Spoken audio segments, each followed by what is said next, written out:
Hi, Debbie here. Welcome to Debbie's Car Travel. Today I'm going to introduce a brand new series, 2017 Hualien series. Even though there will only be 2 videos in this series, I'll still be introducing the places that you must go if it's your first time in Hualien. Hualien is in the east of Taiwan. And due to the mountain in the middle of Taiwan, it was pretty hard to reach Hualien when the transportation wasn't that convenient. Therefore, the scenery, the environment, and the culture of the Aboriginals were well preserved, so Hualien is also called the backyard of Taiwan. It's hard to list all the things you can do and information in just a few sentences, so I'll be filming another video telling you what's the best way to experience Hualien, which I think is necessary. Okay, so these are the opening for this series. And in this video, we're going to Taroko National Park, Chishintan Beach, Dongdaemun Night Market, and Zhenmochi. So let's start now! The first one will be Taroko National Park. There are many national parks in Taiwan, and most of them are established for preserving the nature. Taroko National Park is one of the famous among all, and the name Taroko comes from Truku people who lived here 100 years ago.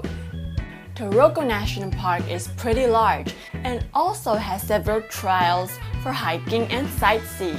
The 2 that I went is Shakadang Trail and Xiaozhuilu Trail, which is easier to reach and doesn't need permission. We started from the headquarters of the park.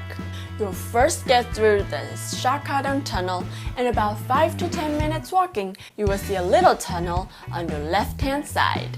Here, you can decide whether to turn left and start from the Xiaozhuilu Trail, or keep walking and start from the Shakadang Trail.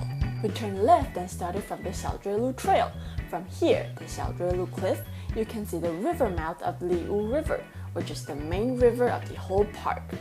At this position, you can see the river, mountain, and sea in the same picture. This is also the interesting part of the nature of Taiwan. As you follow the path, you can see the scenery besides you change frequently, from plain to mountain, from mountain to valley.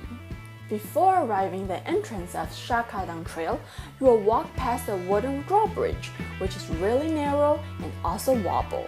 So remember, it's dangerous to have more than 5 people on the bridge. After you pass the drawbridge, you will soon see a red bridge, which means you finish Xiaozhuilu Trail and Shakadang Trail starts. The Shakadang Trail was built in the Japanese colonial period, and beside the trail is the Shakadang River. Unlike Xiaozhuilu Trail, the path of Shakadang slopes gently but much more narrowed. The point of walking through the trail is to look up and to look down. So let's talk about looking down first. If you look down the river, you can find the water crystal clear. It's because the length of the river is pretty short and the water flows fast. So the water stays clear even after storms or typhoons. Another thing that might catch your eyes is the giant rocks lying on a riverbank. It's because the rock couldn't roll further after falling from the cliff. So it remains the giant and angled shape we see now. Looking up, you will see beautiful lines which looks like mifule. These are called fold.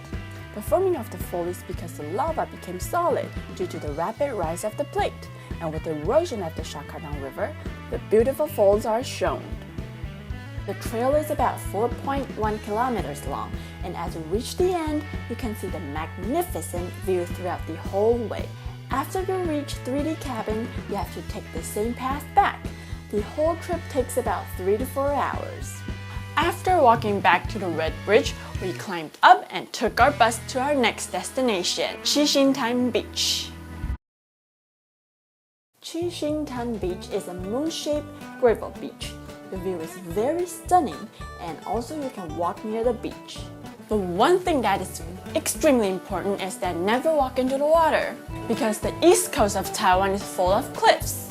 Not only the ones that we can't see, cliffs also exist just a few steps away from the beach. And we humans often can't see it, and Chishintan Beach is one of those. So never walk into the water or you'll get drowned. So next, Let's go to the night markets in Hualien. There used to be several night markets in Hualien, but now they're merged into one, the Dongdamen Night Market. There are 3 main streets and over 100 stands in the night market. You can find fresh juice stands that has over 50 kinds of juice, special French toast with fillings inside, barbecued corn that you seldom see in other night markets, large pig's blood rice cake with peanut powder, which is a traditional street food in Taiwan, and fried sweet potato balls, which is my favorite, but you can actually find them anywhere in Taiwan. The foods, there are also some games. Games such as balloon shooting and pinball are also very popular in Taiwan night markets. The last thing that I'm going to introduce is the mochi in Hualien. The reason that mochi is a famous sweet in Hualien is that the Aboriginal have the traditions to make mochi. Although nowadays it's pretty hard to find a mochi that the Aboriginals made unless you visit their tribe, there are still some shops selling great mochi which combines traditional and modern taste. And the one that I like the most is the zeng mochi. If you want to eat immediately, buy the one that's handmade. They could only be preserved for 2 days. There are about 5 flavors from sesame to red bean and peanut, which are my top 3 flavors. If you want to bring some mochi home, they also sell packed mochi, but these are machine-made and they taste differently. Another thing that I really like is the sweet potato cake. It's a cake-like dessert with sweet potato fillings inside. It has the sweetness of the potato and also a unique aroma, which is the reason that I really like. You can only buy this in Hualien, so if you like it, don't forget to get one. So you just finished your first video about Hualien. The view is really stunning and the foods also make your mouth watery, right? If you want to watch more beautiful scenery and also the special festivals of the Aboriginals, don't forget to watch the next video that I'm preparing right now. So I will see you next time. Bye bye!